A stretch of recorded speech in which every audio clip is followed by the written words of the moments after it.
Nadia Mustika baru melahirkan, Rizky Dea berencana tes DNA anaknya. Penyanyi Rizky The Academy mengungkap rencana tes DNA yang akan ia lakukan untuk anaknya yang baru lahir.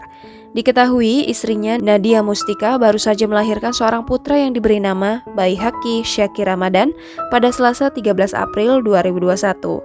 Mengenai tes tersebut, Rizky menyebut akan membicarakannya bersama keluarga. Pelantun "Kembalilah Padaku" ini hanya ingin mengajak keluarga dan Nadia untuk menjalani rencana tersebut dengan kepala dingin tanpa emosi. Sebagai informasi, Rizky Dea awalnya disebut-sebut tidak percaya bahwa janin yang dikandung Nadia Mustika Rahayu adalah anaknya. Usia kehamilan Nadia Mustika Rahayu kabarnya lebih tua dari umur pernikahan mereka. Karena alasan itu, hubungan keduanya sempat merenggang. Bahkan, Rizky Dea pernah menghapus foto istrinya tersebut dari akun Instagram miliknya. Sementara itu, Baihaqi Syakir Ramadan telah lahir secara normal dengan berat badan 2,95 kg dan panjang 51 cm.